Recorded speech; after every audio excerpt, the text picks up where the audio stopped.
Adelante, por favor, Padre Tomás, si puede encender su micrófono. Sí, ahí. ok. Gracias. Bueno, pues aquí ya vi varios mensajes que están de acuerdo también con lo de la grabación. Y bueno, vamos a comenzar el día de hoy. Les doy la bienvenida con la campanita, como si fuese una sesión, aunque es un taller. Vamos a utilizar pues esta forma de la forma de trabajar más familiar que tenemos en los alcohólicos. En esta sesión, al final de la sesión, les voy a dar una liga porque va a quedar como complemento de la sesión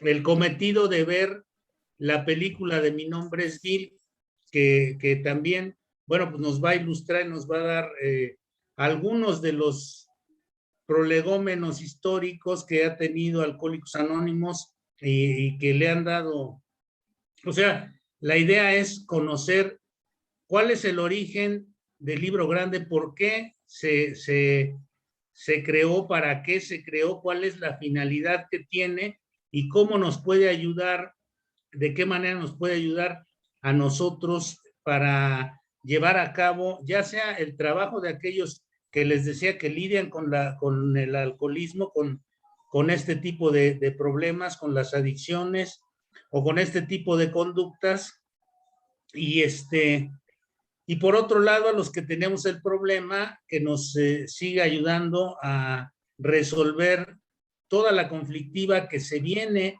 una vez que hemos dejado de beber.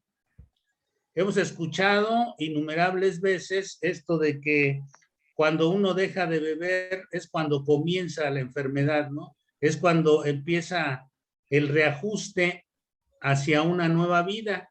Y entonces el manual, el máximo manual que tenemos los Alcohólicos Anónimos o los grupos de 12 pasos es el libro grande, que contiene la experiencia de aquellos pioneros que dejaron de beber o de consumir droga o este tipo de cosas y comenzaron a vivir de una manera diferente, pero ya con una guía. Los primeros pues, no tenían realmente guía. Mire, voy a compartir la pantalla.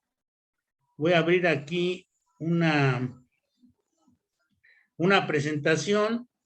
Y bueno, pues aquí tenemos, si la ven todos, dice, es la primera sesión. Aquí, ¿ven? ¿La ven ustedes? Ok. Sí, sí se ve. Sí, Tomás, bueno, gracias. perfecto. Pues vamos a correr la presentación. Es la primera sesión del Libro Grande. Esta es la última, la presentación de la última edición que han sacado, y esta es la que tenemos aquí en México. Bueno, primero vamos a ver una breve historia del Libro Grande. ¿Cuál fue el origen del libro? Vamos a ver en esta sesión por qué es importante el texto básico de Alcohólicos Anónimos para la recuperación. Vamos a contestar varias preguntas. ¿Cuál es el propósito del libro? ¿Qué dice sobre el estado del alcohólico, el libro de Alcohólicos Anónimos? ¿Cuál es nuestra labor alcohólica en el sentido de las personas que no somos profesionales? ¿Cuál es el único requisito para pertenecer a Alcohólicos Anónimos? Que esto nos sirve a los profesionales y a los alcohólicos porque para pertenecer a los grupos no hay ningún requisito, no hay requisitos para pertenecer a un grupo de Alcohólicos Anónimos. Cuando alguien que, por ejemplo, de los que son terapeutas que están en esta sesión, van a referir a alguien hacia un grupo de Alcohólicos Anónimos, sería muy prudente y muy conveniente que también le hicieran saber que no hay ningún requisito para que puedan pertenecer al grupo. Cuando los refieren o los envían a un grupo de Alcohólicos Anónimos, decirles que no hay requisitos para pertenecer. y que simplemente los que estamos en Alcohólicos Anónimos buscamos ser serviciales para los que necesitan la ayuda en este sentido. Ahora, una de las mejores formas de entender algo, o quizá la mejor forma de conocer algo, es conocer la historia de las cosas. Hubo diversos elementos que dieron origen a este plan de recuperación que fue posteriormente escrito para facilitar la comprensión del mismo, del plan de recuperación, que antes de que se escribiera el libro era de boca a boca, era una cuestión nada más como de contarle de unos a otros, de contarse la forma en que se iban recuperando, pero no había nada escrito. Entonces, si no se conoce el origen, no se sabe cuál es la finalidad. Si nosotros no conocemos el origen de este libro, no sabemos cuál es la finalidad. ¿Cuáles son los anales históricos del libro de Alcohólicos Anónimos? Bueno, pues el libro grande se comenzó a fraguar, digamos, por allá por 1937. Voy a hacerles un breve recordatorio. En diciembre de 1934, Bill W. deja de beber. Bill W. es el primer cofundador de Alcohólicos Anónimos. Como sabemos que después, en 1935, en el verano de 1935, conoce al doctor Bob y entonces se da, digamos, por iniciada la comunidad de Alcohólicos Anónimos a partir de que se conocen ellos, pero todo este asunto del libro grande, todo lo que se fue recopilando de información del libro grande, comienza en aquel año de 1934, amén de la experiencia de alcoholismo que había tenido Bill W., comienza con la experiencia que tiene Bill en el Hospital Towns y con las pláticas que tiene con un doctor que todos los que estamos en el medio de Alcohólicos Anónimos conocemos como el pequeño doctor que amaba a los borrachos, y su nombre era William Duncan Silworth. El doctor Silworth es quien trata a Bill W. en el hospital y quien empieza a darse cuenta que algo había sucedido con este personaje, con Bill, que ya había pasado una serie de avatares complicados, como todos los alcohólicos. Él tenía un par de amigos, a saber, uno de ellos era un millonario norteamericano también de Providence, Rhode Island, de nombre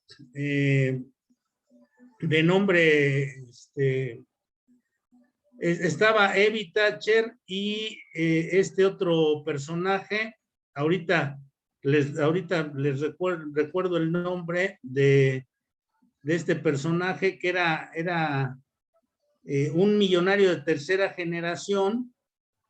Roland Hazard. Exactamente. Y entonces Roland Hazard estuvo tratando de dejar de beber porque era un hombre de negocios y tenía graves problemas con su manera de beber. No podía dejar de beber. Él conoció a Bill W. y a Evie Thatcher. Roland conoció a Bill W. y a Evie Thatcher en la escuela Beran Burton, que era una escuela en high school, y ahí se conocen ellos en esta escuela, y entonces empiezan ahí traban amistad, y en aquellas épocas ya tienen, para 1934, todos ellos tienen graves problemas con su forma de beber.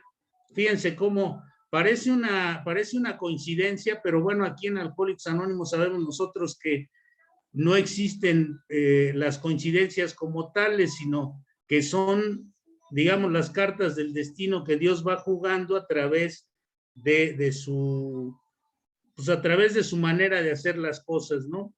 Y entonces este Bill W. Recibe una tarde en la cocina de su casa a Evie Thatcher, que a su vez había sido rescatado por Rowland Hazard, por el millonario norteamericano, que en su búsqueda de dejar de beber, en su búsqueda de poder dejar de beber, ya había consultado hasta incluso a Carlos Gustavo Jung, aquel brillante psicólogo suizo, y este psicólogo le había dicho que no había solución, que era un hombre sin esperanza, que era un hombre que no tenía solución, que su caso no tenía solución, que se fuera y buscar una atmósfera espiritual para que pudiera recuperarse del alcoholismo. Y entonces va a los grupos Oxford y se va con los jacobinos que eran coordinados por Corne Baylor. En el grupo Oxford está en la iglesia del Calvario con Sam Shoemaker y alterna entre estas dos instituciones que tenían que ver también con la religión, alterna con estas dos instituciones, se logra sostener sin beber durante poco tiempo. Él realmente nunca pudo sostenerse mucho tiempo sin beber. Después rescata a Evie una mañana, una madrugada, bueno, ya más bien mañana, como dice la narración, como a las 7 de la mañana, estrella su coche contra la cocina, contra la pared de una casa que era la parte de la cocina, y sale entre todo el relajo que había hecho al estrellar su coche, tira media barda de la pared, sale gateando y le dice a la señora que estaba preparando café a esas horas de la mañana que si no le puede regalar un café porque está muy borracho. Entonces la señora, pues asustadísima, pega de gritos, llaman a la policía y se llevan a Evie se lo llevan a la comandancia y entonces están a punto de internarlo en un hospital para dementes psiquiátricos en Battleboro. Rowland Hazard, que era amigo de él y de Bill W., se entera de esta situación, manda 2 abogados, era un hombre de mucho poder y era abogado también, manda 2 abogados a que rescaten a Evie, y es como lo lleva a los grupos Oxford. Evie recibe información en los grupos Oxford y después la comparte con Bill W. Bill W. Empieza a recibir tratamiento por última vez en diciembre de 1934. Tiene una experiencia espiritual que todos hemos escuchado y visto y que vamos a releer en el capítulo 1 de este libro. Él empieza a compartir sus ideas también con el doctor William Duncan Silworth, que es el primero en aquellos años, en los años 30, que logra o que dice que el alcoholismo es una enfermedad.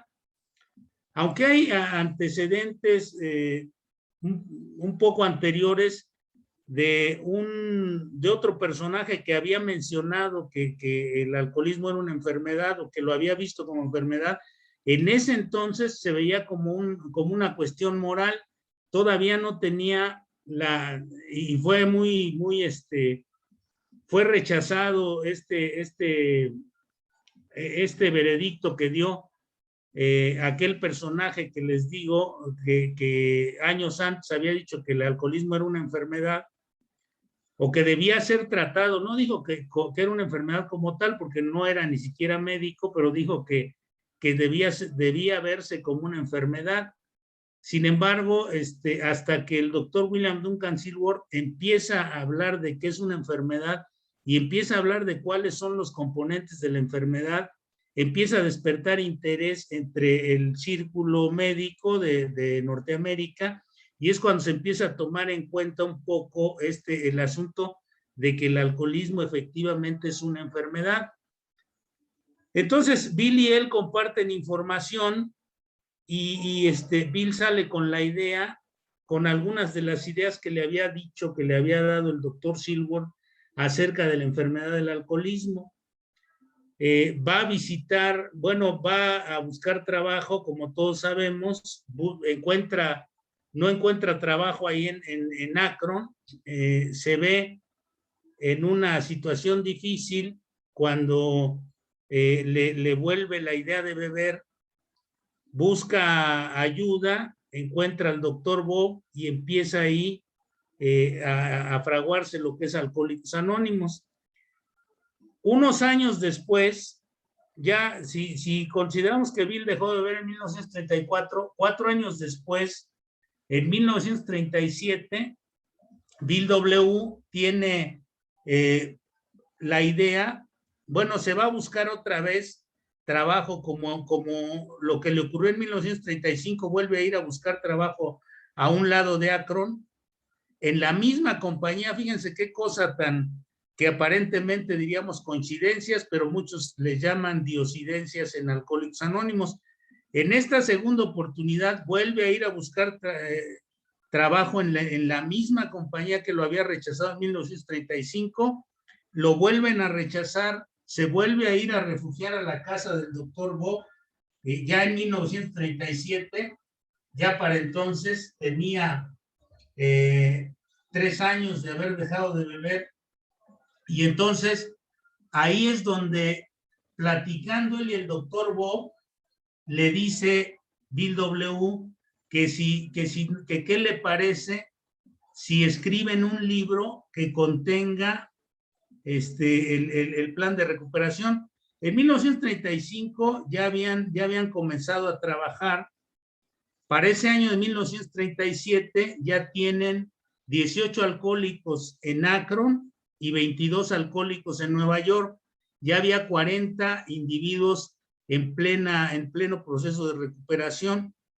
Entonces ven que es necesario escribir un libro y el libro sale 2 años después, en 1939.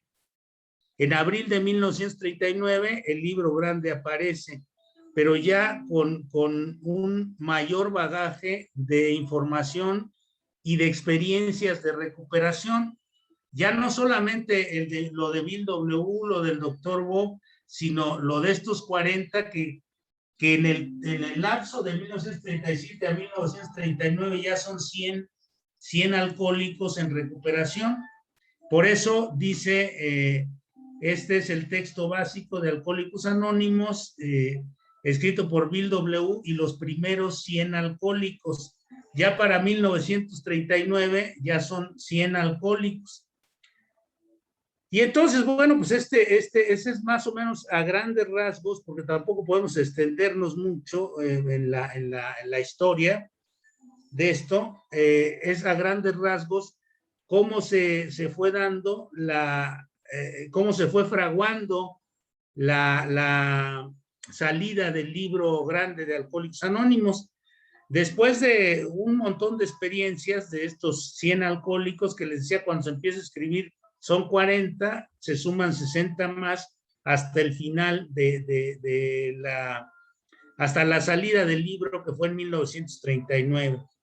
Entonces, este libro ha beneficiado a personas con adicciones y comportamientos compulsivos, no solamente a los alcohólicos, que han encontrado que estas mismas herramientas que maneja el libro pueden cambiar la vida completamente de nosotros, como seguramente la ha cambiado en muchos casos la vida de los que estamos aquí, de los que pertenecemos al grupo de Alcohólicos Anónimos, y también de aquellas personas que han entrado a trabajar con este tipo de conductas.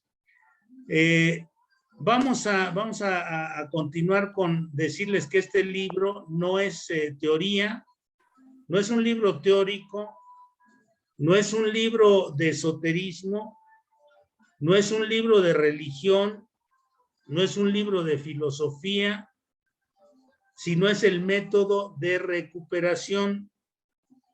O sea, aquí no hay nada teórico, no hay nada esotérico, no es un libro propiamente religioso, filosófico, sino es un libro que es un manual de recuperación, un plan relatado y redactado para que uno lo utilice como medio de recuperación.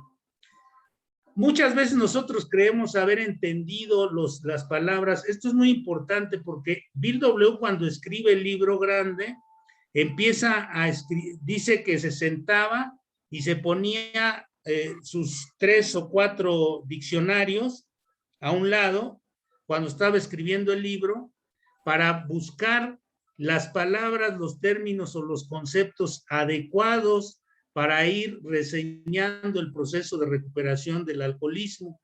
No iba improvisando, sino que de repente se paraba para consultar los libros para saber cuál era la palabra adecuada para el mensaje que quería transmitir, para darle la fuerza que necesita un mensaje como este. Entonces, bueno, también sabiendo que tenemos aquí también al maestro Castrejón, muchas veces hemos escuchado hablar de conductas compulsivas, pero no sabemos bien a bien qué significa una conducta compulsiva. Entonces, voy a pedirle al maestro Castrejón que nos haga favor de explicarnos qué es una compulsión, ¿no? Que nos explique brevemente qué es una compulsión, si nos hace favor. Sí, una compulsión se entiende como una conducta que es repetitiva y que de alguna manera al ser repetitiva, la persona ha perdido el control y la voluntad para poder en algún momento dejar de hacer este comportamiento por una serie de razones. Una conducta compulsiva de alguna manera se vuelve una actividad que se vuelve a hacer y que no hay control. Les pongo un ejemplo. Hoy en día hablamos del trastorno obsesivo compulsivo, que básicamente es que una persona tiene la sensación de que las manos se contaminaron. Ahora esto es muy común, lo estamos viendo con nuestros pacientes. Y entonces la persona se lava las manos, pero a los segundos siente que otra vez necesita volverse a lavar las manos. Y hemos visto cómo hay personas que se la pueden estar lavando en una secuencia hasta de 50 veces. Obviamente se darán cuenta que con el tiempo la persona termina con llagas muy dañadas, pero al final resulta que no se puede, la persona ha perdido el control sobre este comportamiento, esta conducta compulsiva. Entonces se vuelve repetitiva, no hay control, y la persona al perder el control significa entonces que empieza a tener una serie de manifestaciones o daños. Podemos entender que en general el alcoholismo, las otras adicciones y una serie de comportamientos adictivos tendrían este carácter de compulsión. ¿Por qué razón? Porque la persona invariablemente se va a proponer ya no hacerlo, y esto porque le provoca ciertas molestias, daños, consecuencias, pero a pesar de que se lo propone y a pesar de las consecuencias, la persona termina nuevamente haciendo este comportamiento compulsivo. Las razones, hay razones bioquímicas, ya lo dijo el padrino Tomás, donde ciertas áreas del cerebro, ciertos receptores van a generar una demanda cerebral, y en ese sentido también va a haber factores donde este mecanismo de adaptación del cerebro hace que este impulso por consumir o por continuar haciendo la comportamiento compulsivo, no haya manera de controlarlo. Entonces diríamos que es un comportamiento repetitivo para lo cual la voluntad de la persona no es suficiente, y en ese sentido digamos que hay una parte de su cerebro que toma el control, que no tiene que ver a veces con la voluntad, con la razón, y este comportamiento termina siendo algo que a la larga va a generar un daño si es que no lo logra controlar. Espero que con esa digamos que con esta explicación pueda tener claro, si no lo podría aumentar. Gracias, Tomás. Okay. No sé si los que levantaron la mano ya la habían levantado antes o tienen algún comentario, alguna pregunta. Gabriel, Hugo, Alex. Sí, Gabriel, A ver, adelante, Gabriel. yo quisiera, bueno, yo entiendo por compulsión un deseo irrefrenable. Es decir, que es un deseo que no tiene freno, ¿no? Quizás en otras palabras de lo que dijo el compañero. O sea, ¿cuál es el deseo irrefrenable? En ese caso, para nosotros era tomarse un trago, ¿no? O sea, yo en la mañana iba con la intención de trabajar, pero me venía la idea de tomarme una y me iba a la cantina, ¿no? O sea, era un deseo que no podía, o sea, no podía yo resistir, ¿no? Y entonces no tenía freno, no había nada que impidiera a que yo bebiera, ¿no? Esa para mí es una compulsión. Gracias. Ok. Sí, pues es un buen ejemplo de lo que nos explicaba ahorita el maestro Castrejón, de que es como una especie de acto mecánico, repetitivo, sin conciencia y sin uso de la voluntad, donde la voluntad no sirve, pero esto lo vamos a ver ahorita que lleguemos a la opinión del médico. En la siguiente sesión vamos a ver esto. Bueno, pues este libro tiene un programa de acción reseñado y está condensado en 12 pasos para lograr la recuperación. Todo lo que el libro relata se hizo un poco más sintético en los 12 pasos para lograr la recuperación de la problemática del alcoholismo y otros problemas similares. Ahora, es difícil, fíjense, esto es mi propia experiencia también, de que a mí me costó mucho trabajo al principio porque a mí me regalaron los 12 pasos como libro de inicio en Alcohólicos Anónimos y los 12 pasos pues no los podía entender o los entendía mal porque no tenía el soporte de dónde provienen los 12 pasos. En el capítulo 5 están los encabezados de los 12 pasos, pero están relacionados los capítulos, y esto lo vamos a ir viendo también capítulo a capítulo. Los capítulos están relacionados con los pasos. Por ejemplo, desde el prólogo hasta el tercer capítulo, estos pertenecen al primer paso. O sea, la parte mayor que tiene el libro de estos 4 primeros capítulos, desde el prólogo, en la opinión del médico, el primero, segundo y tercer capítulo, estos 3 capítulos y el inicio del libro, están relacionados con el primer paso solamente. Entonces, si yo no he leído esos capítulos, no voy a entender el por qué tengo que abstenerme de beber o dejar de beber, o cuál es mi condición, o cuál es la condición que yo tengo que hace peligroso que yo beba. Entonces, por eso en el libro está mucho más ampliamente explicado mi condición alcohólica, que ese es uno de los problemas que muchas veces no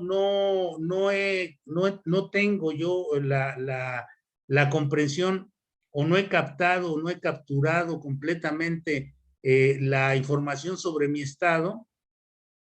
No, muchas veces decimos, es que usted venga al grupo y venga hacia unas 10,000 juntas y va a entender y ya se va a componer, y no es cierto, ¿no? No es cierto eso. O sea, lo que yo tengo es que entender primero cuál es mi enfermedad. Muchas veces ni he entendido la enfermedad, cuál es su origen, cuáles son sus manifestaciones, su sintomática y todo eso. Y asisto a las juntas, y no me resulta, mucho más difícil estar viviendo sin beber que beneficioso, porque no tengo la información adecuada. Entonces, este libro tampoco es un libro de lectura simple, es un libro de consulta permanente. Quizá algunos de los que ya tenemos mucho tiempo en Alcohólicos Anónimos no hayamos leído completo el libro grande. Fíjense lo que estoy comentando, ¿eh?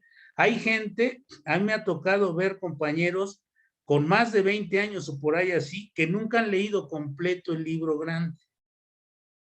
Digamos, una sola vez completo, no lo han leído. Entonces, ¿esto qué quiere decir? Bueno, pues que no tengo la información total o absoluta sobre mi problemática y sobre el método de recuperación. Cuando hablamos de experiencia, hablamos de la experiencia del trabajo con el programa.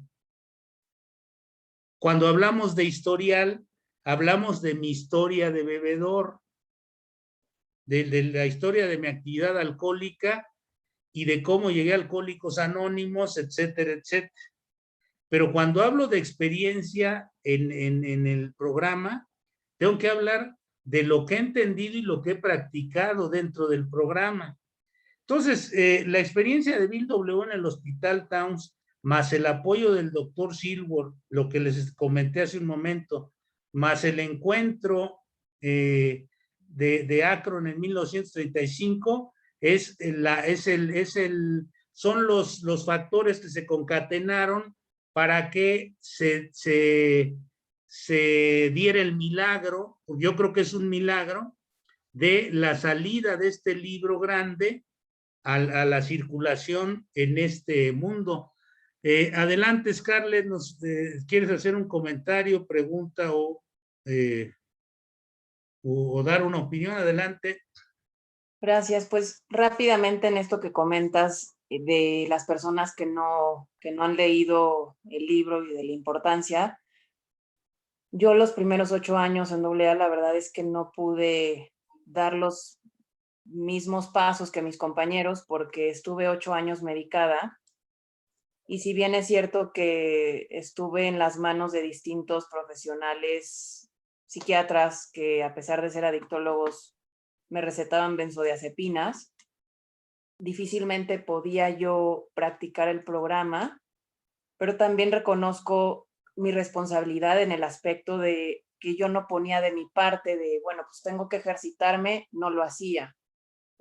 Por el contrario, se volvía algo como un círculo vicioso de, doctor, me siento mal, entonces tómate media más de Ribotril, una gota más de Tafil, y entonces, pues no acababa este círculo vicioso.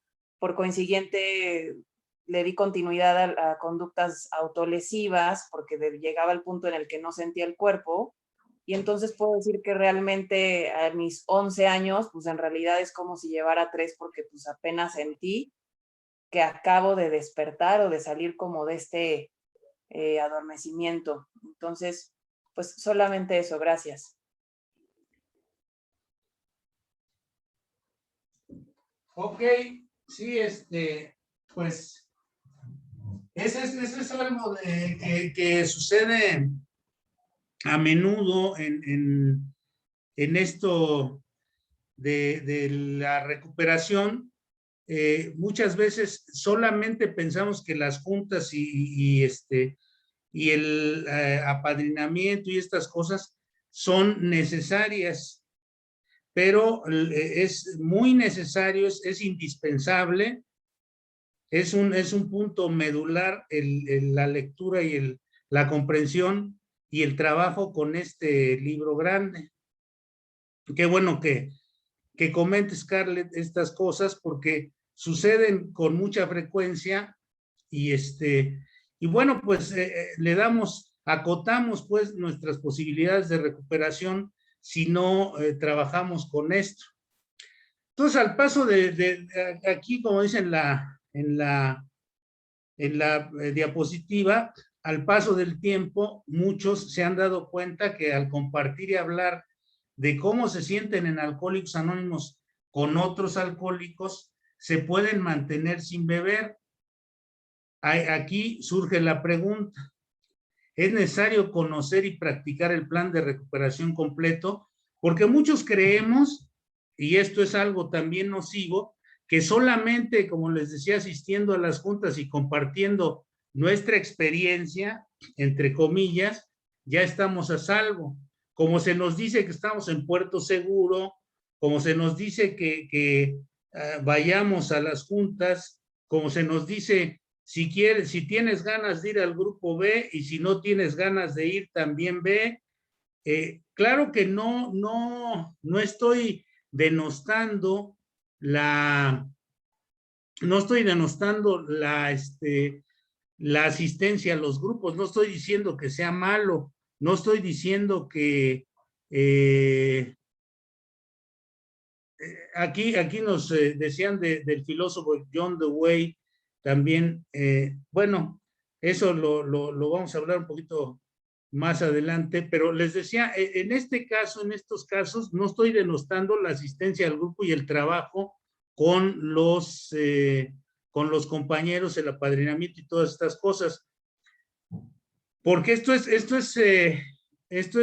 necesario, es indispensable también, pero también es indispensable la lectura y el trabajo con el libro grande. Yo a menudo suelo decirles a los compañeros que en la literatura está la verdad, ahí en la literatura está condensada el conocimiento esencial y la sabiduría de Alcohólicos Anónimos, ahí está la verdad sobre nosotros, y en las juntas está el secreto para conservarse sin beber. Entonces, se van amalgamando los elementos que nos ofrece Alcohólicos Anónimos, porque Alcohólicos Anónimos no nada más nos ofrece las juntas de Alcohólicos Anónimos.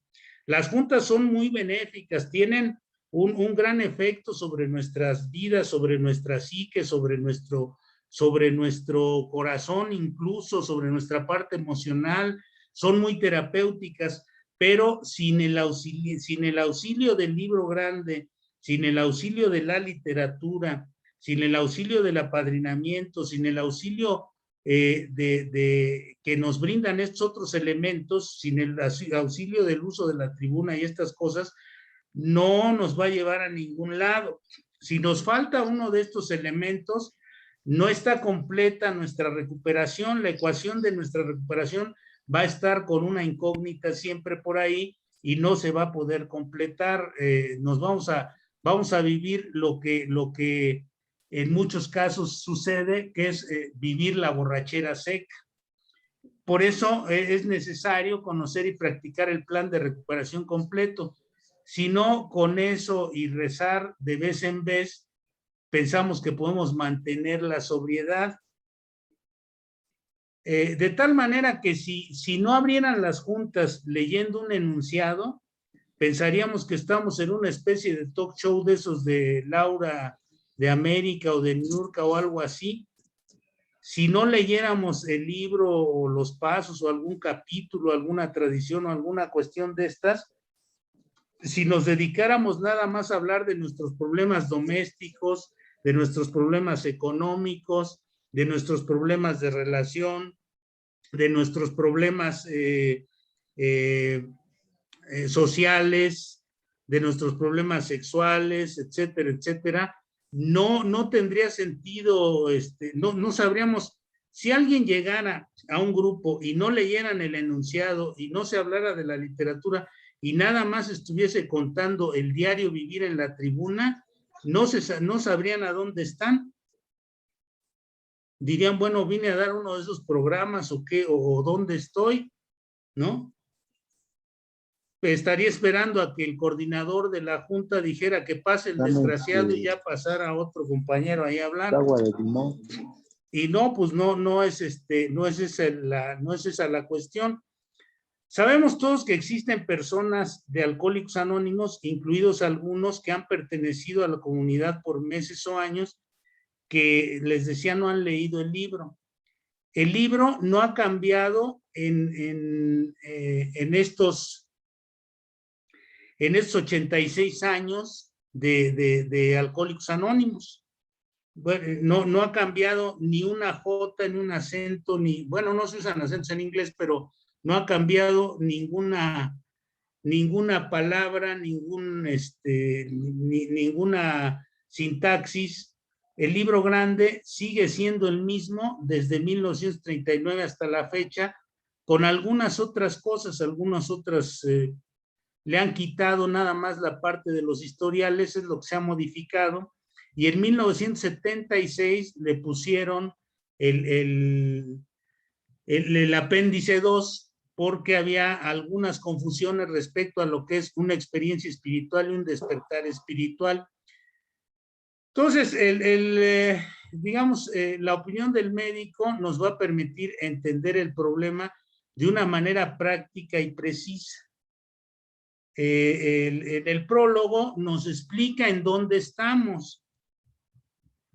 El prólogo del libro, que tiene ahí varios prólogos, o sea, hay me parece que 4 prólogos actualmente, con muy pocas cosas.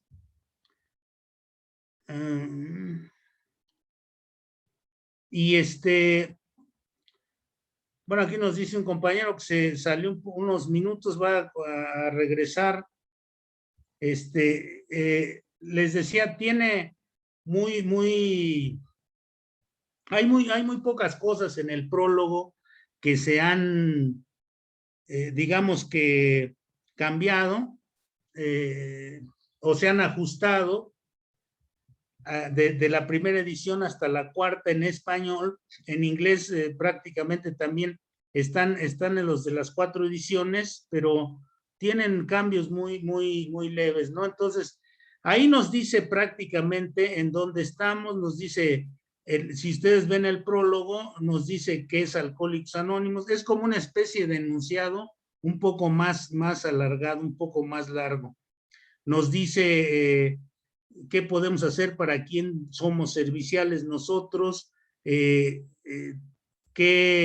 no hay honorarios, no hay cuotas, todas estas cosas que después se sintetizaron un poco más en el enunciado, y luego ya nos habla sobre lo que es la opinión del médico, que es, vamos a ir entrando en materia de esto, que nos permite entender el problema de una manera práctica y precisa.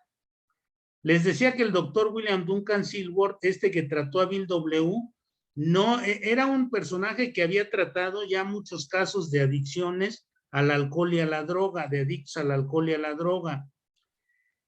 El doctor Silworth había tratado alrededor de 17,000 casos, fíjense nada más, de 17,000 casos de adictos al alcohol y a la droga, y fue descubriendo cuáles eran los componentes de la enfermedad, la alergia y la obsesión famosas. Entonces, William Duncan Silworth es quien ayudó a ir desarrollando Alcohólicos Anónimos, y tuvo un impacto importante en el origen y el desarrollo de Alcohólicos Anónimos. Hay unos artículos que voy a leer adicionales aquí, les voy a leer rápidamente, que no están incluidos en la biografía, y bueno, pues son acerca de lo que es la enfermedad del alcoholismo. Realizó varias intervenciones clínicas notables, sin las cuales Alcohólicos Anónimos probablemente nunca se hubiera formado. Lo que es significativo en este asunto es su aportación, que dio legitimidad médica para que Alcohólicos Anónimos, cuando pocos profesionales lo habían hecho, a través de trabajos publicados, él presentó a los miembros del movimiento, a los miembros de la Asociación Médica Norteamericana, de la Sociedad Médica Norteamericana, presentó el doctor Silworth el movimiento de Alcohólicos Anónimos, y habló, bueno, pues sobre algunas de las comorbilidades que tienen o que tenemos los alcohólicos, además de la problemática del alcoholismo, y algunos de los otros problemas que están relatados ahí en la opinión del médico. Esta opinión del médico viene en las páginas, entre las páginas 13 romano y 19, y en están las palabras que describen específicamente en qué consiste o cómo se configura la enfermedad del alcoholismo. Esto acabó con la idea de que se trata de una cuestión moral o de una debilidad o de una cuestión de pecado. porque recuerden que les decía, y todavía hasta la fecha hay mucha gente que piensa que el alcoholismo es una cuestión es una cuestión moral, pues piensa que es una cuestión de pecado, que es una cuestión de falta de falta de moralidad, que es una cuestión de debilidad moral, que es una cuestión de degradación moral, que es una cuestión, dice la religión, de gente pecaminosa, y es específicamente una enfermedad. En términos generales, es un problema de salud. Es lo que hace muy claro en esta opinión del médico, que no es tanto como una opinión, porque recordemos que la opinión, cuando hablamos de una opinión, la opinión es como la forma más baja de conocimiento. No, es la opinión de alguien que había tratado muchos casos de alcoholismo y de drogadicción. Se calcula que él en su trabajo profesional trató alrededor de 50,000 casos de adictos al alcohol y a las drogas. Fíjense, 50,000 casos de adictos al alcohol y a las drogas. Cuando él diagnostica la enfermedad, les decía, llevaba alrededor de 17,000 casos. Entonces, no era una cuestión que pudiéramos nosotros decir que había tratado pocos casos o que era así muy somera, no, sino que que nada más se le ocurrió, sino que a través de la práctica médica, de la práctica clínica, él había logrado descifrar cuáles eran los componentes de la enfermedad del alcoholismo. Mucha gente, decía él, mucha gente quiere beber. Esto lo demostró la prohibición. Recuerden que la gente hasta se mataba en la época de la ley seca en Estados Unidos por conseguir alcohol. Se mataban entre bandas y se mataban por conseguir alcohol. Entonces, él se dio cuenta que esto era un impulso hasta casi suicida, ¿no? Recuerden que en el tercer capítulo, que también vamos a ver en algunas sesiones adelante, dice Bill W. que los alcohólicos llegamos hasta las mismas gradas de la locura y de la muerte para poder conseguir alcohol, para poder beber. Entonces, esto lo fue percibiendo el doctor William Duncan Silver. Dice, la mayoría de la gente bebe por elección, porque también muchas veces nosotros pensamos y nos enfocamos en que esto viene en la opinión del médico. Muchas veces nos enfocamos nosotros en que si alguien bebe ya tiene una conducta alcohólica, y no. Hay gente que bebe por elección. Los alcohólicos somos gente que bebemos por necesidad, no por elección. Entonces, la intoxicación es diferente del alcoholismo.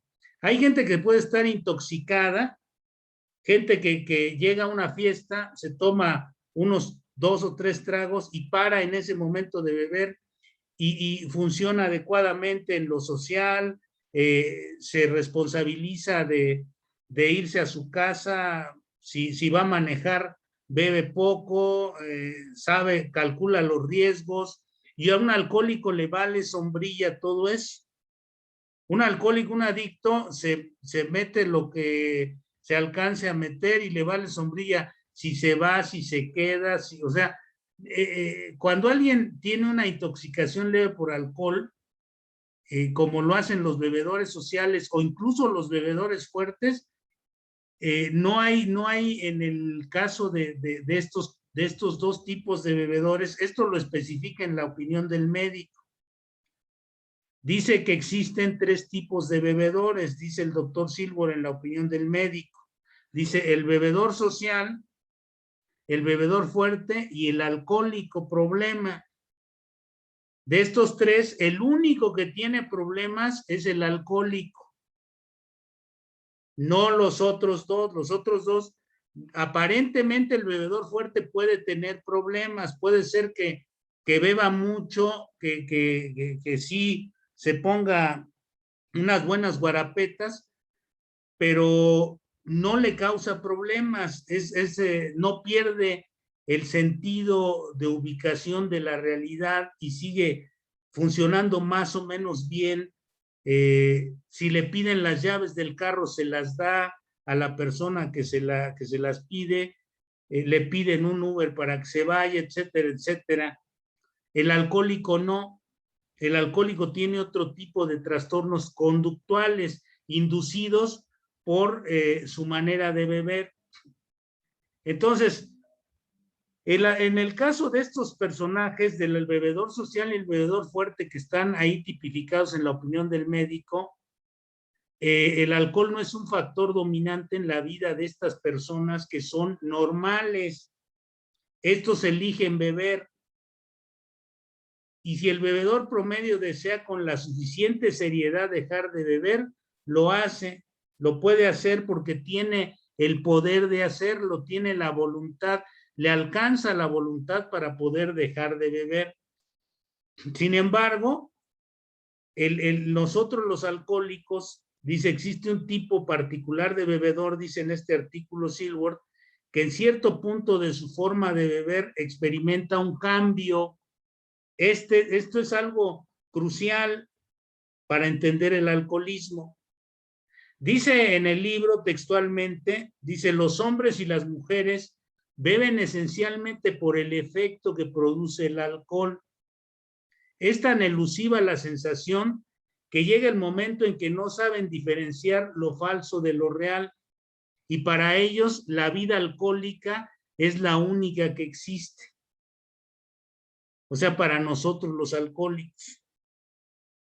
Dice, estos individuos alérgicos deben colocarse en una lista aparte. No sus mentes y sus cuerpos son anormales. Es decir, nosotros somos gente que al beber experimentamos un cambio.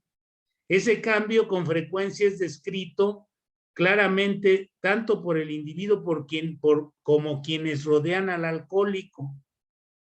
Y a eso muchos le llaman juerga o el famoso ya me piqué. Es una palabra que tiene una connotación que aparentemente es hasta graciosa a veces, ¿no? Cuando la gente se pica bebiendo, dice, la juerga se caracteriza por ciertos síntomas físicos definidos en todos estos casos. El fenómeno del ansia es prominente. Nosotros empezamos a ponernos ansiosos cuando dejamos de beber, los alcohólicos nada más. La gente normal no, ¿eh? Estoy hablando aquí, y está hablando Silworth ahí, de los alcohólicos únicamente. A ver, hasta aquí está claro esto que he estado explicando, esto que voy explicando, o tienen alguna pregunta, algún comentario que hacer para enriquecer aquí la reunión, algo que quieran comentar, y si no, sigo con el texto que estoy leyendo. Bueno, aparentemente, a ver, adelante. Dice, el alcohólico no tiene problemas, el alcohólico es el problema. Se lo estoy escribiendo ahí en el chat, y si tienen comentarios y quieren hacerlo, anótenlo por favor ahí en el chat, o con toda confianza ya saben que pueden abrir el micrófono y hacer uso de la palabra. Gracias. Gracias, maestro. Entonces, hasta aquí ya lo resumió magistralmente ahorita el maestro Castrejón. El alcohólico no tiene problemas, el alcohólico es el problema, es el que al tener contacto con el alcohol sufre un cambio. Ese soy yo, esos somos los alcohólicos. O al tener contacto con la droga, si el problema es la adicción a una droga, nada más sustituimos la palabra alcohol por la droga, por la palabra droga o por el elemento droga.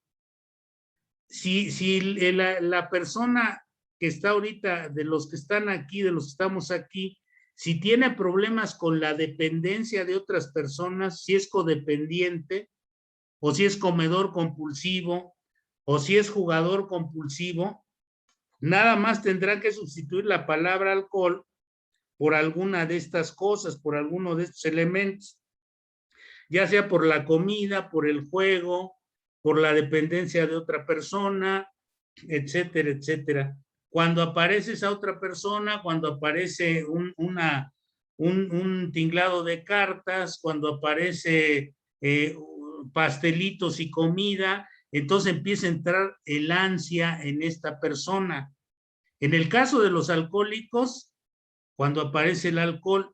A ver, Ángel Edwin, ¿quieres hacer un comentario? Levantaste tu mano. Sí, es que sí es muy difícil a veces, aceptar, más que nada ahorita que estaba hablando de los codependientes, cuando más,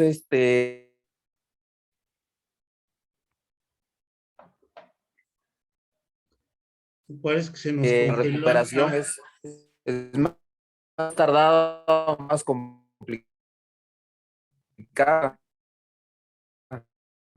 Una palabra del alcohol, pero pues, o trata uno de estar en el programa, ¿no? Pero muchas veces la familia a grandes rasgos, pues necesita uno el apoyo de ella. No sé si me di a entender. Muchas gracias.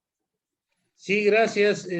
Sí, bueno, en este caso sí es difícil a veces entender que cuando somos dependientes de otra persona, digamos, nada más sustituimos, o de otras personas, cuando somos codependientes, sustituimos la palabra alcohol por la codependencia, por la otra persona, o por la comida, o por el juego, por los elementos de juego, de comida, etcétera, etcétera, que nos generan un cambio en nuestra conducta y en nuestra manera de pensar, y nos generan ansiedad y todo este tipo de problemáticas.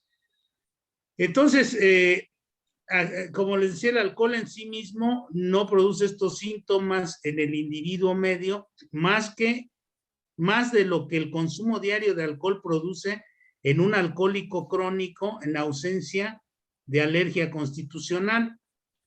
Pero tengamos en cuenta que en marcado contraste con el progreso de estos desarrollos, es posible que en muchos casos, en realidad, no estemos tomando más licor del promedio general, lo que decía el maestro Castrejón hace un momento. O sea, el alcohólico no necesita tomar más alcohol que los demás para convertirse en un problema. El problema es el alcohólico, no el alcohol. Por eso es tan importante todo esto que nos reseña aquí el doctor William Duncan Silworth, que estoy, digamos, más o menos leyendo este artículo y tratándolo de ensamblar con lo que es la opinión del médico, que les decía que él habla de que nosotros somos física y mentalmente distintos a los demás. Entonces, se presenta el fenómeno de la ansiedad por el consumo del alcohol. Dice, los amigos y familiares comentan las alteraciones que se producen en él. Él mismo se da cuenta, y ellos también, de lo que es evidente para todos los demás, que un poco de alcohol tiene un efecto en él totalmente desproporcionado en la cantidad ingerida y diferente de lo que se solía esperar. No es nada inusual, de hecho, es la regla que una persona así diga, por ejemplo, bebí durante 20 años, pero nunca antes me afectó de esta manera.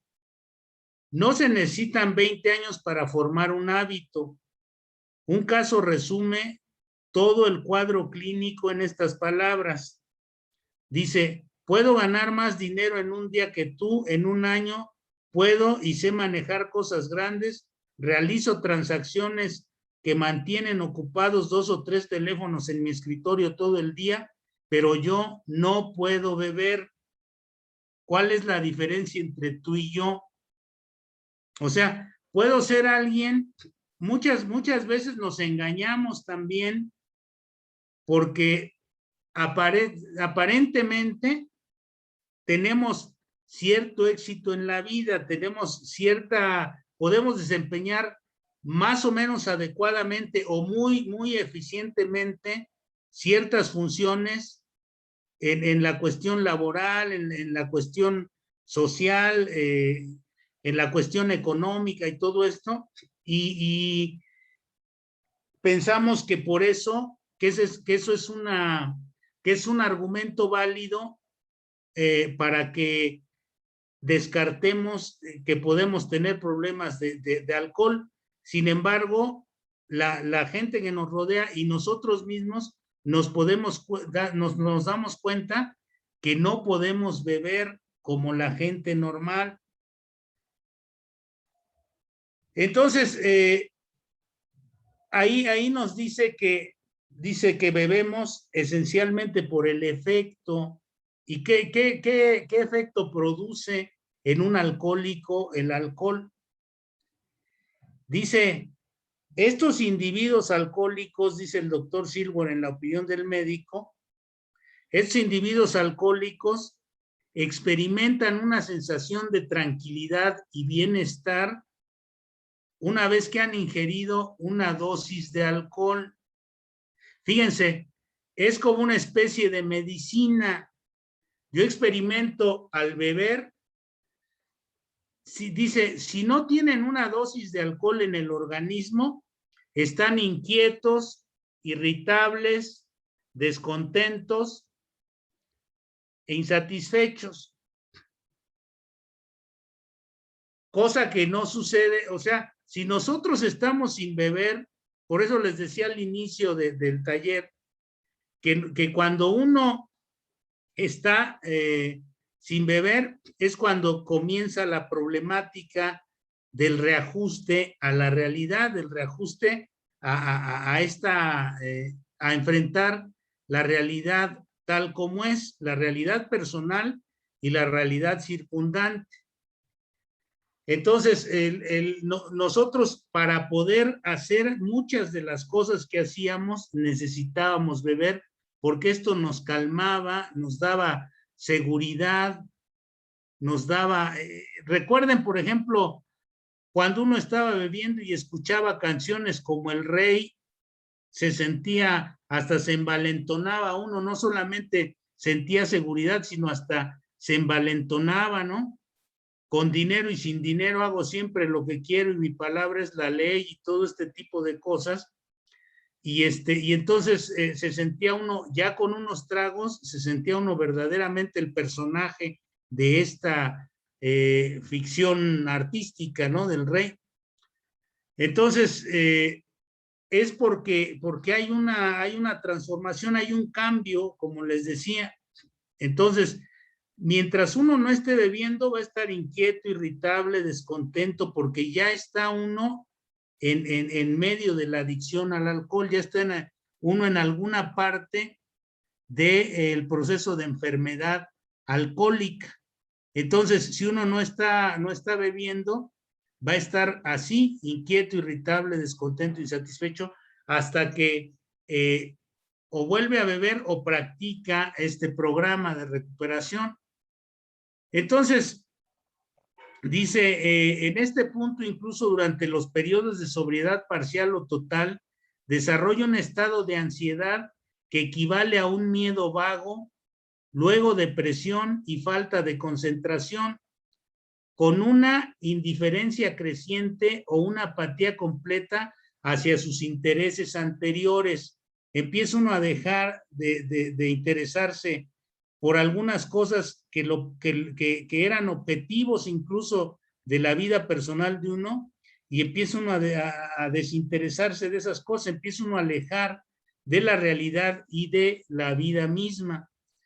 Le siguen la falta de confianza o de fiabilidad, cambios en la personalidad, pérdida de apetito, insomnio y taquicardia. Está bajo tal tensión en el esfuerzo por controlarse a sí mismo que tiene que tener un trago para mantenerse unido.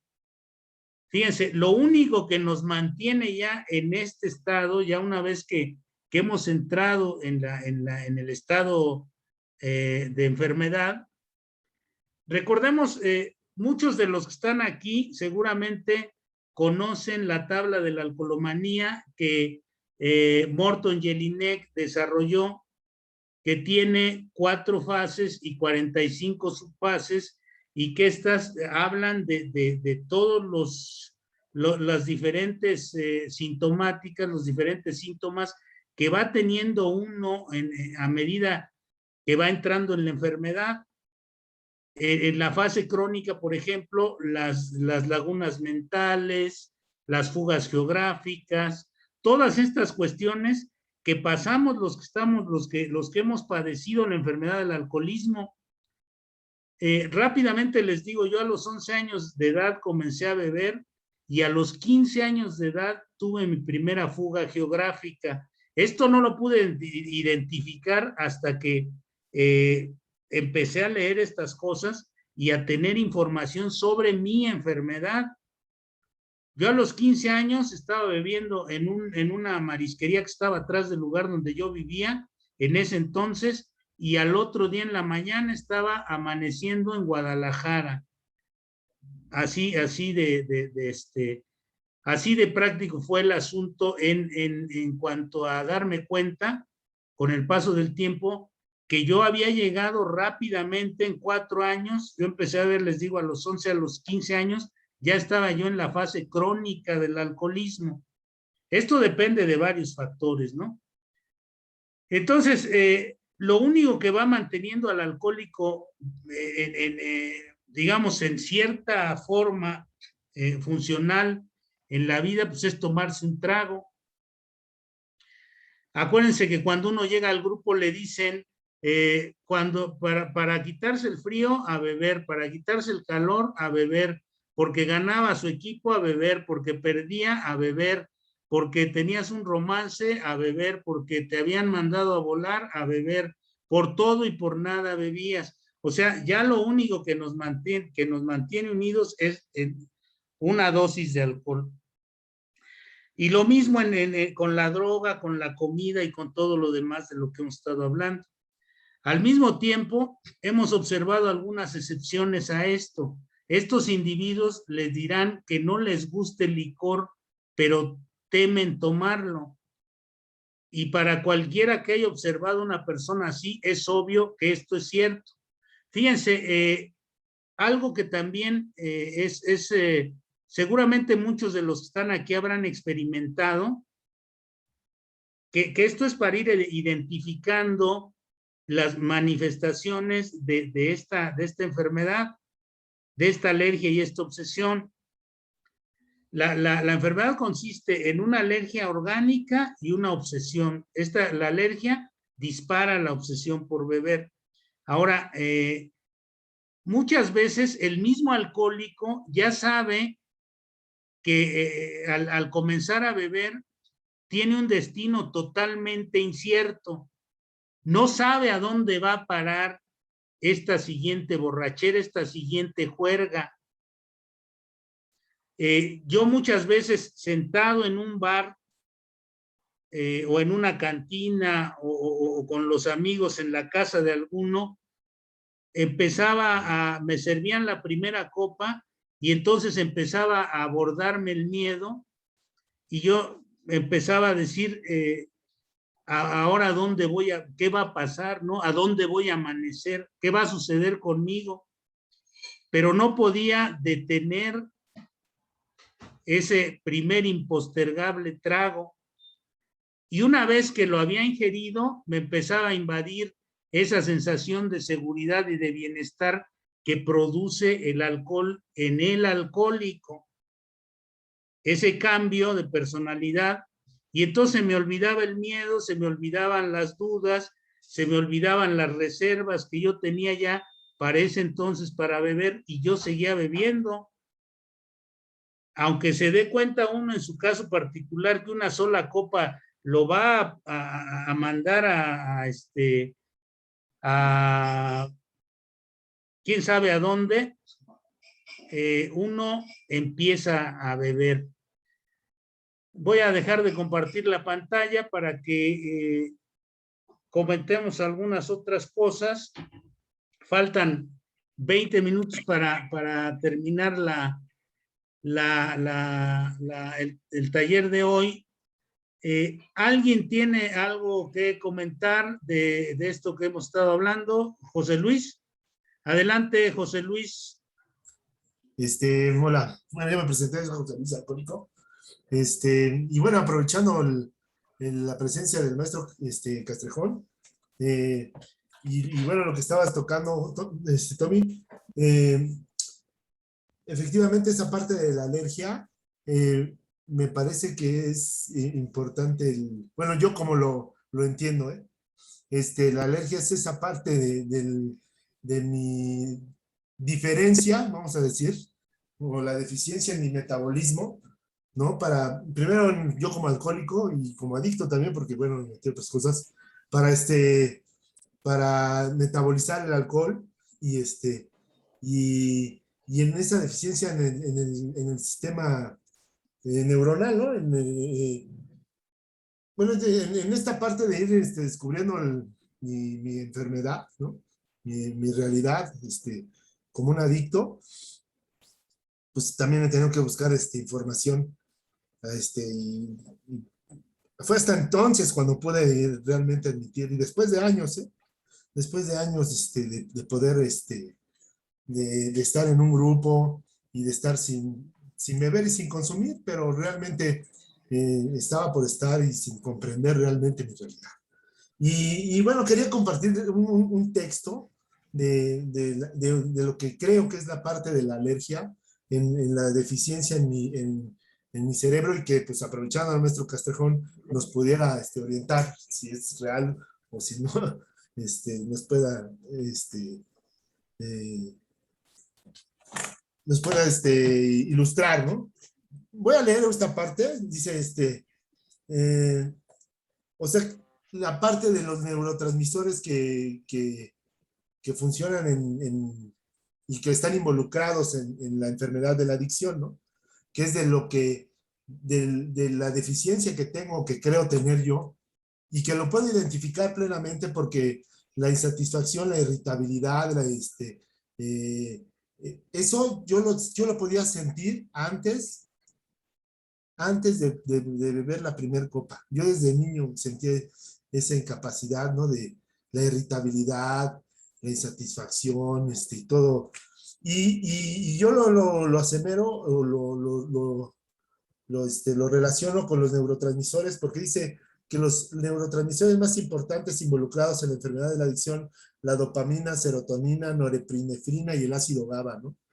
Y la función de cada uno es, la dopamina produce sentimientos de bienestar, por eso yo estaba tan mal, cabrón, y generalmente, aún dejando de beber, puedo estar muy mal. Produce sentimientos de bienestar, incrementa el estado de alerta, la excitación sexual, la agresividad, y reduce la conducta compulsiva.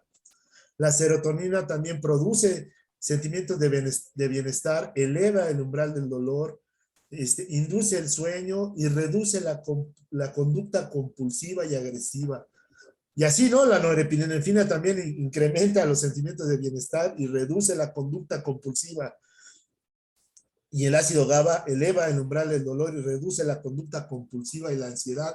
Y es por eso que yo me doy cuenta cómo mi intolerancia a la frustración, la ansiedad que sentía, la incapacidad de poder relacionarme con los demás, todos los complejos y el miedo excesivo que podía sentir desde antes de consumir, ahí estaba, ¿no? Y pues yo no lo podía entender. Y el alcohol o la droga, putz, fue un sentimiento de bienestar inmediato, y es por eso que yo entiendo que dice, y lo que dice el doctor Sidward de inmediato, pues me identifiqué con ello, ¿no? De cómo el alcohólico no bebe por el sabor, sino por el efecto. Y yo en el efecto del bienestar, de poder incrementar esto que no lo tenía, o que no podía yo producir esos neurotransmisores que me hicieran sentirme de esa forma, de satisfecho y bien con la vida, inmediatamente, yo quería estar bien, ¿no? Era lo que me hacía sentir bien. Por eso yo no entendía por qué decían que era algo malo, si era lo único que me podía hacer sentir bien en la vida. Y por eso yo creo que después es la obsesión, ¿no? Que el querer estar consumiendo para estar bien, pero pues después ya vienen las consecuencias difíciles, dolorosas, trágicas, etcétera, ¿no? Pero no sé, es una información de unos investigadores de 1990, de Kenneth Bloom y Ernest Doble, que hicieron a través del tratamiento con varios adictos. Bueno, ese es mi comentario y a ver si nos pudiera comentar algo el maestro. Gracias. Claro, sí, adelante, maestro. José Luis, qué interesantes cosas estás diciendo, y yo entre más conozco del programa de los 12 pasos, más me sorprendo, porque resulta que se adelantaron a la ciencia, a la psicología, a la psiquiatría. Desde el año 35 que esto se inició, fueron creando conceptos que hoy la ciencia está descubriendo, y aquí hay colegas psicólogos que quieren mucho el programa y que me pidieron estar y me van a entender de lo que estoy hablando. Lo que podemos decir es que algo hay en la mente y en el cerebro de un alcohólico que hace, justo como lo decía hace rato nuestro compañero, que en relación al alcohol se van manifestando un deseo irreprimible, irrefrenable de consumir alcohol. Por lo tanto, entonces algo hay en ese cerebro y en esa mente del alcohólico. Hoy en día sabemos algo muy importante. Para que este comportamiento se dé, es que hay una serie de deficiencias en la producción de estos neurotransmisores, particularmente de la dopamina. Esa sería entonces una de las razones por las cuales una persona, y lo decía Tomás hace un momento, desde muy joven, cuando experimenta una sensación de borrachera, se aumentan los niveles de dopamina, y esto hace que dé una sensación muy agradable de relajamiento, de tranquilidad, de euforia, de alegría, que muy probablemente la persona con esta alergia, entre comillas, nunca antes había experimentado, porque en su cerebro no era capaz de producir de manera natural la dopamina, que sería una droga como del placer. Esto hoy en día sabemos tiene que ver porque su cerebro emocional no se desarrolló cuando estaba pequeño, porque el pequeño vivió en una dinámica de estrés, de situaciones adversas, que hizo que su cerebro no se desarrollara. Esto nos lleva entonces a entender un poquito la historia y la dinámica, pero lo que sí podemos decir es que el alcoholismo tendría como base un problema emocional, y esta deficiencia en esta producción de estos neurotransmisores, particularmente la dopamina, vuelve a una persona que no pueda usarla de una manera controlada, porque invariablemente se despierta esta obsesión, este pensamiento obsesivo, este comportamiento compulsivo que no se puede controlar, que su voluntad no es suficiente, y entonces la persona queda atrapada en un círculo en donde una vez que consume, no siente una sensación de relajación, de tranquilidad, de bienestar, que no va a sentir de otra manera más que con alcohol o con otras drogas, y lamentablemente este comportamiento lo va llevando a una necesidad cada vez más fuerte y cada vez va cayendo más. Esa sería una de las razones por las cuales cada vez el problema se va agudizando. Y lo que diría nada más para terminar, es una profunda verdad que hoy Tomás nos ha dicho. Hoy en día, las manifestaciones, llamémosle así, de este escape, de esta fuga, de este medicamento que es el alcohol, nos hace pensar que el problema no es el alcohol, ya lo dijeron, sino esos huecos emocionales que las personas pueden tener y que pueden tener diferentes manifestaciones, y en casi todos los casos se va a manifestar de una manera igual al consumo del alcohol. Drogas legales e ilegales tienen el mismo mecanismo, pero también comportamientos compulsivos, como podría ser el alimento, el exceso de trabajo, el exceso de ejercicio, las compras compulsivas, las relaciones sexuales, por ejemplo, adictos al sexo, y la lista es muy grande, adictos al juego, adictos a la violencia incluso, etcétera. Adictos a otras personas, a relaciones tóxicas, ¿no? Y le dirían, el hecho es que en todos los casos se trata de una especie, llamémosle así, de fuga, de alivio, de búsqueda de un placer temporal que va convirtiéndose a la larga en una solución muy a corto plazo que a la larga termina causando más problemas que los problemas originales. A mí lo que me sorprende, y con esto lo reitero, cómo desde los años 30 del siglo pasado lo tenían claro las gentes que formaron el programa de 12 Pasos de Alcohólicos Anónimos, y algo que seguramente no tenían claro es que un día este programa iba a servir para salvar a muchas personas que viven hoy en día en el infierno de todos estos problemas que acabamos de descubrir. Gracias. Gracias, maestro. Sí, bastante claro, creo, la explicación del maestro Castrejón. Es muy importante también recordar que Bill W. Fue llamado por uno de los novelistas más exitosos de los años 60, de los años 30 a los años 60, 70, por Aldous Huxley.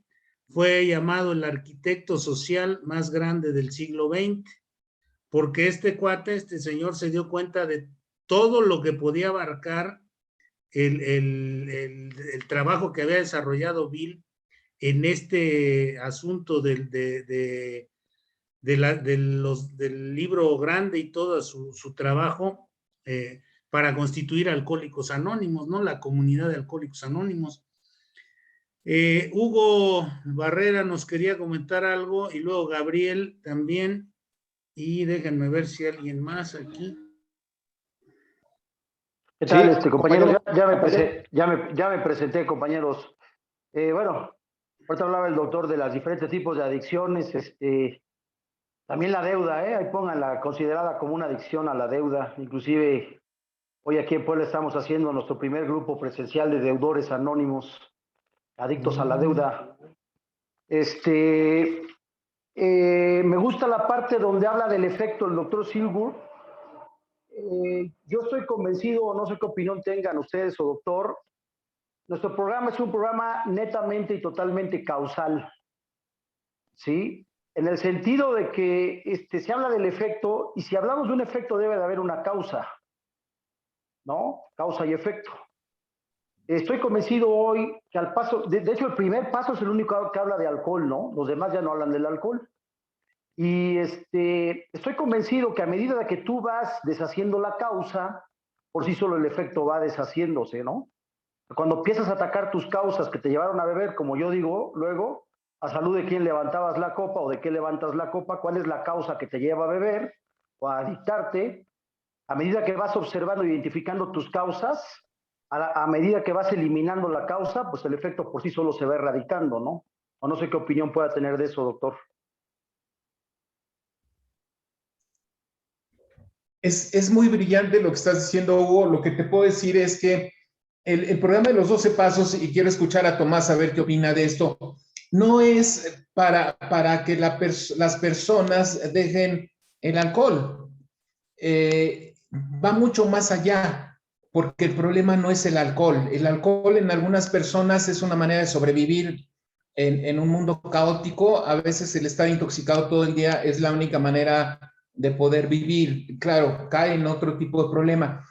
Pero el programa nos lleva a la raíz fundamental del sufrimiento humano, y es todos estos huecos emocionales, todos estos vacíos que causan sufrimiento, que fueron provocados por experiencias tempranas, van a encontrar una recuperación a través de la conciencia. Quizás me estoy adelantando un poquito más, que va a permitir abrir los ojos a un entendimiento profundo de esas carencias. Cuando la persona logra llenarlas, encontrar otra vida con otro proyecto, ya no necesita alcohol y ya no necesita conductas compulsivas. Por lo tanto, la conclusión es que el programa de los 12 pasos es un programa de vida, es un programa profundo de sabiduría, de conciencia y diría de espiritualidad, más, porque el problema no es el alcohol. No sé qué opina Tomás. Sí, gracias. Sí, es así. Es que el alcohol es una forma de sobrevivir para los alcohólicos, para nosotros, y la deuda para el deudor y el juego para el ludópata y la comida para el comedor compulsivo. Son los escapes que encuentran. Hay un extraordinario escritor que tuvo problemas, como muchos escritores, que tuvo problemas con el alcohol. Y él decía, cuando comentaba con sus amigos, decía que en este mundo tan distorsionado, solamente se puede vivir borracho, loco o enamorado. O sea, porque él estaba en ese estado. Entonces, decía, solamente se puede vivir en este mundo borracho, loco o enamorado. Digo, no había descubierto los 12 pasos, ni había encontrado el libro grande este escritor tampoco, pero bueno, pues esa es la cuestión. Y es así, ¿no? Lo único que nos alivia, lo único que le brinda a un alcohólico bienestar es el alcohol. Por eso es capaz de dejar todo, literalmente hablando, de dejar incluso a su familia, de dejar el trabajo, de dejar todo para dedicarse a beber. Entonces, porque hay esa deficiencia, esa raíz física de la que hablaba el maestro Castrejón, de la producción irregular de dopamina en el cerebro que tiene el alcohólico y todos estos asuntos científicos, y además todo el contexto. Miren, aquí en la opinión del médico también dice el doctor Silver, hay alcohólicos que son psicópatas, además del alcoholismo. Hay alcohólicos que son maníaco-depresivos. Hay alcohólicos que piensan que no necesitan dejar de beber. Hay alcohólicos que parecen sensatos en todos sus aspectos, que son inteligentes, que son casi, la mayoría de los alcohólicos son sumamente inteligentes. Nada más que, digo, no estamos aquí por tontos, estamos por alcohólicos. Hay muchos alcohólicos que son sumamente inteligentes para chantajear, para decir mentiras, para esconder su alcoholismo, para todo este tipo de cosas. Si esa inteligencia la utilizáramos los alcohólicos para aplicar el programa, bueno, pues estaríamos prácticamente del otro lado. Decía el doctor Bob que si pusiéramos el mismo interés que poníamos para conseguirle el siguiente trago en practicar el programa, estaríamos del otro lado. Entonces, no, digamos, pero dice nada más, estos individuos se toman una gota de alcohol y valieron sombrilla.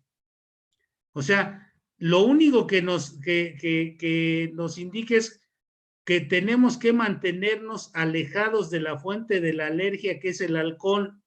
El ludópata se tendrá que alejar del juego, el deudor de las deudas. O sea, cada quien tendrá que renunciar a eso que lo alivia en apariencia. Entonces, tendrá que alejarse de eso para lograr su recuperación, para abrir la conciencia, que de eso trata después el libro. Nos va hablando de cómo vamos a obtener una experiencia espiritual, que es una apertura de conciencia. Adelante, Gabriel, sé que nos querías comentar algo. Sí, pues precisamente del aspecto de las dopaminas y de todo nuestro organismo, hay que considerar que el alcohólico, como todas las personas, son biopsicosociales, o sea, están compuestos de su organismo y de una genética. Por eso se dicen alcohólicos anónimos, ya nacimos predispuestos a ser alcohólicos. Es decir, nuestro organismo, nuestro cerebro no reaccionó como una persona normal, reaccionamos ante esa situación desinhibidora que nos causó el alcohol o las drogas, ¿no? Así como el placer que se ha estado mencionando. Entonces, nosotros somos así, esa es nuestra característica biológica, pero hubo un detonante, y ese detonante, como dice el doctor Elizondo en el texto de La borrachera seca, dice que pudo haber sido una sobreprotección, o pudo haber sido el maltrato o el rechazo afectivo. Entonces ya estamos hablando también de un aspecto social, ¿no? O sea, psicológico, ¿por qué? Porque nuestra percepción, dicen los psiquiatras, que se deformó, hay un problema en nuestra percepción, todo lo queremos ver de forma extremosa, ¿no? O sea, queremos ver a las personas cuando nos tratan tantito mal, o ni siquiera nos ofenden, pero nosotros nos sentimos ofendidos y los decimos, este es malo, este es cruel, ¿no? O si no, lo queremos ver de todo bueno o todo malo, queremos estar por encima de la montaña, por debajo de la montaña, ¿no? Ese es nuestro aspecto, y sobre todo lo que se mencionaba de las emociones, ¿no? O sea, un problema terrible para una gestión de emociones. No podemos controlar las emociones fácilmente, y esa es la característica del alcohólico. No se olvide de su conducta, pero acá lo que se ha mencionado del libro grande, precisamente, es la característica de que en el bebedor normal no se presenta. ¿Cuál es? Precisamente el sentir el placer del alcohol y no parar, ¿no? O sea, que una copa termina en una borrachera. Es lo que quería comentar. Gracias. Gracias, Gabriel. Sí, nosotros tenemos una irregularidad emocional muy marcada, o lados eufóricos o lados depresivos, pero no podemos, regularmente nosotros no podemos mantener una estabilidad emocional, a menos que estemos practicando ya el programa, ¿no? A menos que hayamos entendido el plan de recuperación y lo estemos aplicando de la mejor manera posible. Bueno, pues estamos llegando al final de la sesión de hoy. Les voy a poner rápidamente otra vez el link de algunos me pidieron ahí el link de la película. Ojalá la puedan ver. Esa es digamos que el trabajo de refuerzo que podemos hacer hoy para el próximo lunes, que la hayan visto. Esta película ilustra bastante bien la forma digo, parte de la historia de Alcohólicos Anónimos y la conducta alcohólica. En esta de Mi Nombre es Bill, está en Dailymotion, que es una plataforma parecida a la de YouTube. Aquí está la liga. Es day.ly/X4UWMYZ. Con esa, pueden poner esa liga en su navegador de internet y les va a aparecer les aparece ahí la película, para que la puedan ver. Si les indica que tienen que descargar Dailymotion, pues lo pueden hacer, no ocupa mucho espacio, y pero creo que se puede ver directamente, aunque no tengan ahí instalado el Dailymotion. Entonces, ya subí, ya la tienen ahí y ya la pueden directamente, que le den clic y ya aparece. Ok, perfecto. En el chat. Gracias. Bueno, pues ya está ahí a la disposición. Entonces, bueno, vamos, si no hay alguna otra pregunta o algún aviso, algún comentario, maestro, damos por concluida la sesión de hoy. Nos veremos el próximo lunes para dar continuidad, y ha sido un banquete este día. Muchas gracias y nos veremos el lunes. Bueno. Nada más una pregunta. Gracias. Sí, adelante. ¿Las sesiones van a iniciar a las 8? A las 8. Entrar antes. Sí, a las 8, de 8 a 9:30. Hoy entramos antes por razón de que es la primera y todo esto, ¿no? Para ir viendo algunas cosas antes, pero van a iniciar a las 8 de la noche. Muy bien, es la misma contraseña. El mismo ID y la misma contraseña. Ok. Muchísimas gracias, maestro. Es correcto, es la misma contraseña para todas las fechas y entran directo. Y la pusimos media hora antes por si quieren saludarse previamente, como lo hicimos hoy, pero la sesión formal empieza a las 8 de la noche. Muy bien, muchísimas gracias. Bueno, sí, digo, se abre un poquito antes para empezar a conectarnos y todo eso, ya que luego también hay problemas para la conexión y todo esto.